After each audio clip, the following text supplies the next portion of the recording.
Hi guys, welcome back to the Drive Life channel, and in today's video we're going to talk about everything that's wrong with my Volvo S80 now that it's hit 100,000 miles. Now I did this when I first bought the car, and I've given you a few updates along the way, but I thought we'd just cover everything that's sort of wrong with it at now it's hit 100k. Now, to be honest, this is going to be quite a short video because there isn't a whole lot broken on this car at all. We've repaired most of the bits before it hit 100k anyway. We had obviously had the rear shocks failed. Both of those have been done now.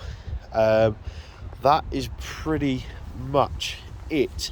Now, the one, well, pretty much the only single thing that is broken is something that I've fixed already on the car, but since stopped again, and that is the windscreen washer system.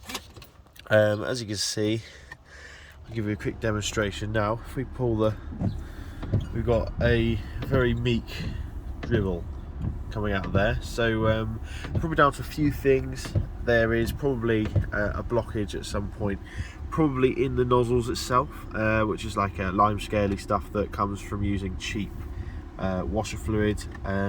I've only really used water, distilled water, so I'm not quite sure why it's doing it. It's probably the previous owners have not perhaps used the best quality.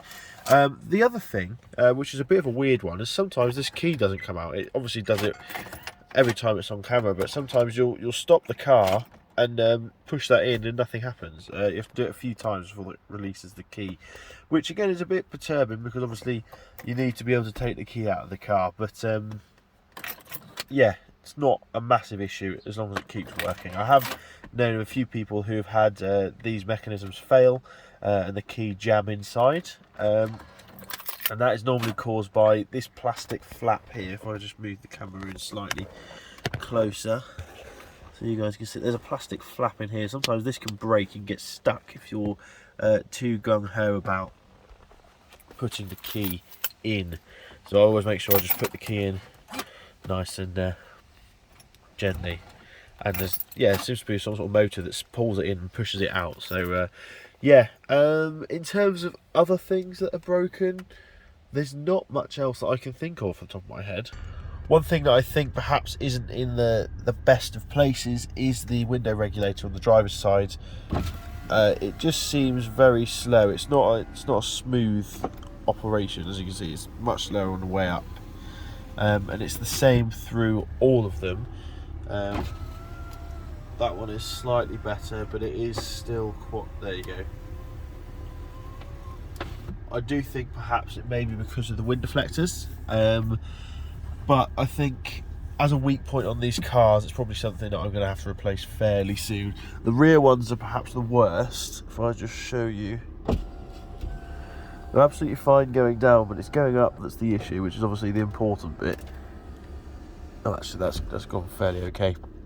But yeah, just a few bits and pieces really. Radio and everything still works. The sat-nav or RTI system, which is to be fair not something that I use very often, still works, still is fairly useful, but yeah, overall this car is doing very well. We have one other thing is the light, the LED in the driver's side has failed, but in my opinion I don't think it's something that's worth doing, because you have to take off quite a bit of the door panel to get to it, so I'm not sure I'll bother, to be honest, and they're not the cheapest things anyway. Oh, and my microphone here, it works. I can still speak to people on the phone, but it's never actually been attached properly, so that's something I might take a look at eventually. But yeah, no, as a sort of general sit rep on things that aren't broken or are broken, the car's doing very well. Let's take a look under the bonnet. Oh, that's the handbrake, isn't it? Wrong one. It was a late night last night, as you can tell.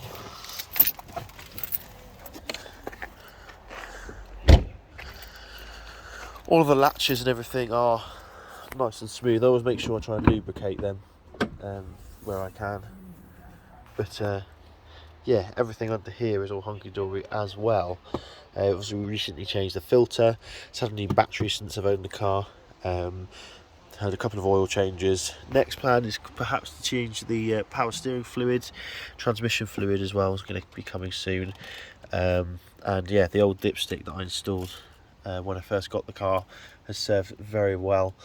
If we just take a look over at the back here, I mentioned the oil leak in a previous video. Again, I'm not losing enough oil to really stress about it. It's more of a weep than anything. Sort of a diesely mess that happens with these cars from, I think it's the turbo oil return line, so I'm not worried about it really. If it was the feed line, then I'd be a bit more concerned, because obviously the turbos aren't getting the oil, but the fact that it's the return line doesn't concern me too much, in my opinion. I check the oil once a week and it never drops, so I'm fairly happy with it. Last oil change was about 3,500 miles ago, perhaps no, a little bit further, so probably going to do that again soon. It's obviously had the cam out and everything, so yeah, overall she is running excellently. You know, I'd say that and touch wood, because every time I say something like that on a video, something goes wrong, but yeah, it's so far doing very well. If we just take the cover off, have a look for any sort of injector leak or anything like that, which can happen on these diesels. It's known as Black Death, and Mercedes 320s diesels have it quite a bit. As you can see, these are all fairly clean. There's a bit mess there, but I think that's probably more from me spilling oil down into this. So yeah, I'm not too concerned. But yeah, everything looks well. It looks surprisingly clean, this engine, in terms of leakage around manifold and everything. We're all good, I think. So yeah, touch wood. But one thing I do think perhaps may be on its way out is the transmission mounts. Now there's a clunk every time if I let off the pedal sharply or sort of put my foot quite firmly on the accelerator from a standstill. There is a clunk, and I think it's probably more transmission than engine mounts. I've replaced the top mount. I haven't replaced the two lower engine mounts, so I may look at getting that done as well. It's quite an involved job, so I might take that to a specialist, see if they'll let me film them doing it. But yeah, this top mount has obviously been replaced.